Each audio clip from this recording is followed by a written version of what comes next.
అరే బాబు, 6 నెలలు ముందుగా నేను మాలయ్యల్లా అంటారు. వేయండి, బాగుంది. మీరు చేసేది 41 రోజు దీక్ష. దీక్షాకాలం ఎట్లా చేయాలో తెలుసా? చేసిన తర్వాత ఒక నియమాలు ఉంటాయి, ఒక పద్ధతి ఉంటుంది, ఒక పాడు ఉంటుంది. అంత మాత్రానికే 41 రోజు దీక్ష. ఏ సమస్యలు వచ్చినా, ఎన్ని మిందు వచ్చినా ఏది అర్థం తెలుసా? నోటి దొరద కానీ, ఒకరిని అవమానం చేసేది కానీ,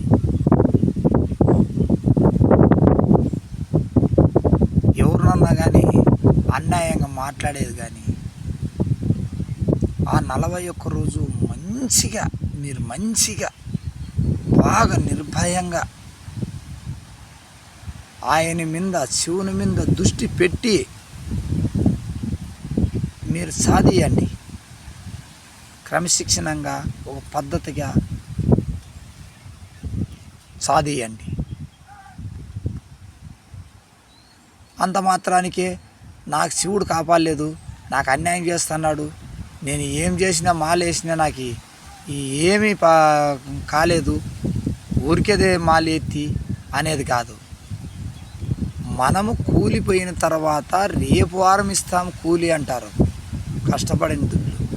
భక్తిలో కూడా మీరు కష్టపడితే తప్ప మీకు మోక్షం రాదు. కానీ ఎన్ని ఊడిదుడుకులు ఎదురైనా, ఎదుటి మనిషి ఎంత మిందికి వచ్చినా, మన శక్తి అనేది ఉన్నా, వాని మిందికి పోయి కరుచుకుంటే శక్తి ఉన్నా కానీ వాని కిందాల నక్కుంటుండాల. నాకు చేసిండే అవమానానికి, నాకు జరిగిండే అన్యాయానికి ఒకప్పట్లో మేము 50 మంది మాలేసినా కూడా ఒక్కరోజు కూడా కిరాతకులు అనేవాడు, రామనాసుడు అనేవాడు రామునికి ఎట్లుంటాడో అలా జరిగింది నాకు అన్యాయము. కానీ చెప్పుకోకూడదు. అంత అన్యాయం జరిగినా కూడా అన్యోన్యంగా ఆవేశం లేకోకుండా నేను అనుభవించినాను ఆ దీక్షలో ఏం మాట్లాడితే ఏముంటుంది, ఏం మాట్లాడితే ఎట్లుంటుంది అనేది నాకు రామునికి మాత్రం తెలుసు, రామనాసునికి తెలుసు. ఆయనకి ఏమున్నా ఏం పని అనుకుంటే ఆ పని చేయడము, అది అన్యాయం కావచ్చు, న్యాయం కావచ్చు. ఆ రకంగా రామనాసు నాకట్ట ఒక వ్యక్తి చేస్తాడు. ఆయన చేసినాడని మనం చేయకూడదు అన్యాయం పనులు, అది పద్ధతి కాదు. దీక్షలో నువ్వు వెయ్యాలని ఏ ఊరు భంగపోరు, నిన్ను మాలు వేసావు అనుకో. 41 రోజు పద్ధతిగా నియమాల్లో కష్టాలు వచ్చినా సుఖాలు వచ్చినా అనుభవించుకుంటా ఆయన తాకి గమ్యానికి చేరాల 41 రోజుకు. అర్థమైందా? ఏదో నేను వేస్తాను, నేను మాల వేయనేయాలా, నాకు ఆడి పోయి నేను అడిగితే స్వామిని మాల వేయమన్నాడు, లేదు నాకు కష్టాలు ఎక్కువ ఉన్నాయి మాల వేయమన్నాడు, కష్టాలు ఎక్కువ ఉన్నాయని మాల వేయమన్నాడే. కానీ ఆ మాల వేసిన తర్వాత నేను ఎట్లా నడుచుకోవాలా, ఏం పద్ధతులు ఉంటాయి, గురువు ఎవరు, దైవం ఎవరు, మనం ఎట్లుండాలా, ఏం కథ భక్తిలో అనేది మీకేమన్నా ఉందా? లేదు. నీకు లేదు తెలదు అనుకో, పక్కన నీకంటే ముందు వేసిన స్వామి లేదంటే ఇంగారంత అనుభవించిన ఒక గురువు ఉంటాడు.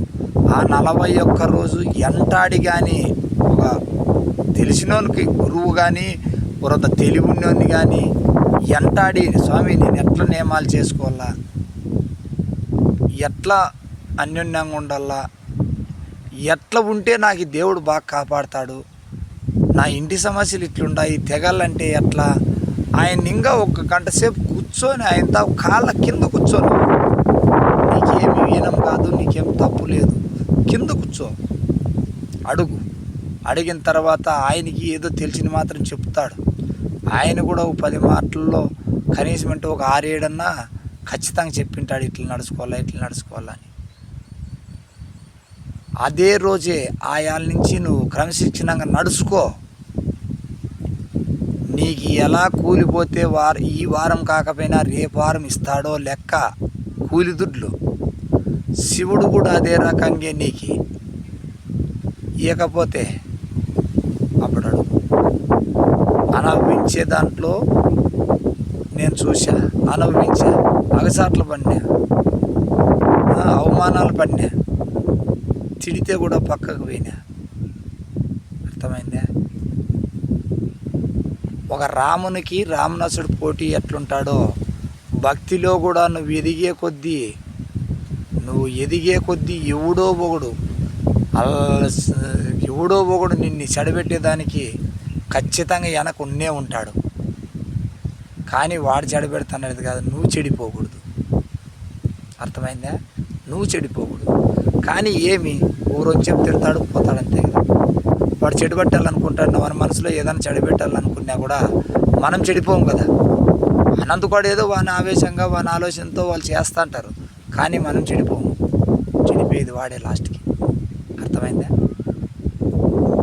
చెడిపోలే, కానీ ఆవేశంగా మాత్రం ఆ 41 రోజు ఎవరు భక్తిగా ఉంటారో, ఎవడు భగవంతుని మీద చూపెట్టి అంతా సర్వము నువ్వే శివ, ఏమన్నా చేయి స్వామి, నాకు ఇట్లా ఇంట్లో సమస్యలు ఉన్నాయి, నాకు ఆరోగ్యాలు ఇట్లున్నాయి అని ఏక దృష్టితో ఆయన పైన మనము భారం వేసి 41 రోజు క్రమశిక్షణతో నువ్వు వాకశుద్ధి బాగా పెట్టుకొని దీక్ష చేసి చూడి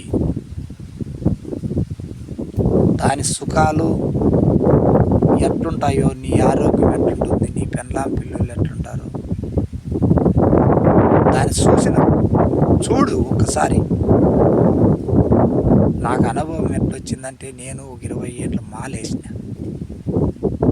నాకంటే కనీసం ఒక పూజకు కూడా రాకోకుండా నన్ను ఈ కడజాతుల్లో ఆ బుట్లో కడజాతులని పక్కన వాకిట్లో పెడతాంటే, మీరు కడజాతుల్లో మీరు రాద్దండి అని ఈనంగా చూస్తాను చూడు.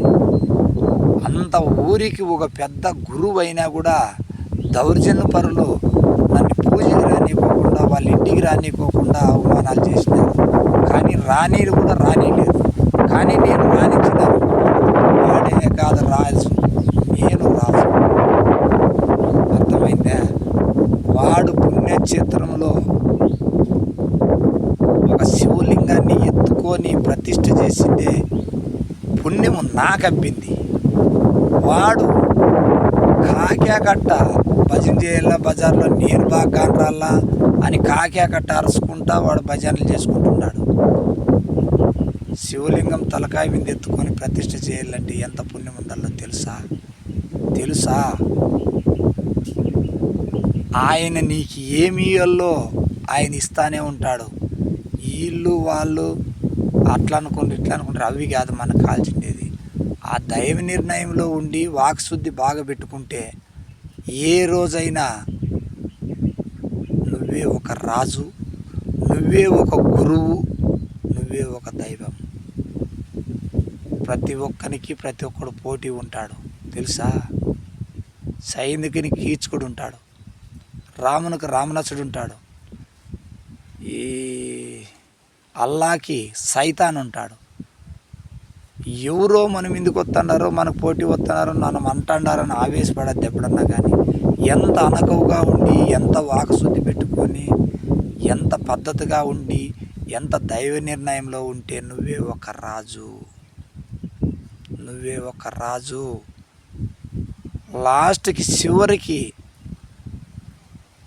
పట్టాభిషేకం కట్టేటప్పటికి ఇంకా కంట టైం ఉందన్నాక కూడా వాడు ఉండాడంటే, వానికే కట్టాలంటే ఆ పుణ్యం నీకే అబ్బి, నువ్వే రాజు అయ్యి పట్టాభిషేకం కట్టుకొని లేదు నువ్వే. నేను ఛాలెంజ్ చేసి చెప్తున్నాను, నా అనుభవాలు ఉన్నాయి. నేను చెప్పిన దాంట్లో ఏమన్నా కానీ తప్పులు ఒప్పులున్నా క్షమించమని తల ఉంచి అడుగుతాను. తప్పులు ఏమున్నా నా తల ఉంచి అడుగుతాను, క్షమించమని.